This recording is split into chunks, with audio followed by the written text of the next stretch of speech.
For now, let's speak with Brendon O'Connor. He's an associate professor in American politics at the United States Studies Center at the University of Sydney. Hi, Brendon. Good to have you with us. Now, this is President Trump's first State of the Union speech. Will he stick to a planned script, or are we expecting Twitter Trump to show up? I think he'll use a teleprompter. He's done this recently in his Davos speech where he can stay on script.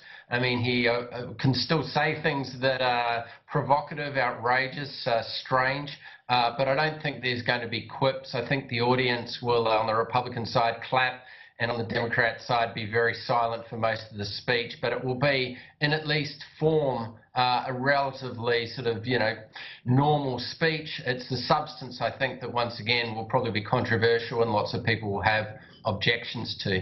Well, the theme of his speech is building a safe, strong, and proud America.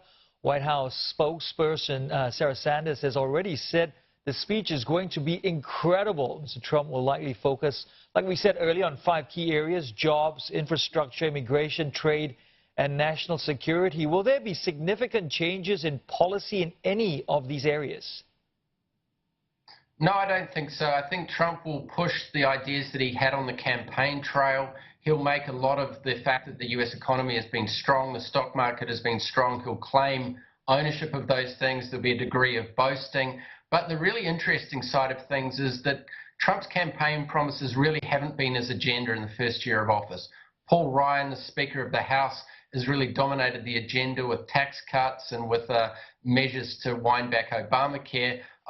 Trump's promises about a wall, about a lot of infrastructure spending, about a trade war with China, that really hasn't happened. And it's starting to look like populist rhetoric where the real story is more of a kind of pro-corporate, pro-market approach to policy making, which is more in line with people like Paul Ryan and the majority position within the Congress on the Republican Party side.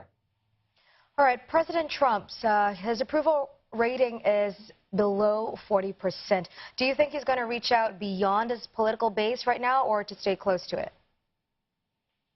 He struggles to do this. I mean, there was an overture to the Democrats over the last week or two about coming together on immigration and saying, look, children who are brought to America illegally by their parents should be given a break. They should be treated as Americans. They're called dreamers in many of the discussions. And that Trump has shown some willingness to be flexible on that issue if he gets a lot of money to build his much spoken about wall. And there was an attempt to make a compromise with Chuck Schumer, the leader of the Democrats in the Senate, on this issue. So that's a possibility. But beyond that, Trump doesn't have a lot of wiggle room to play with as a unifying figure, given that his tweets are so harsh, his tongue is harsh.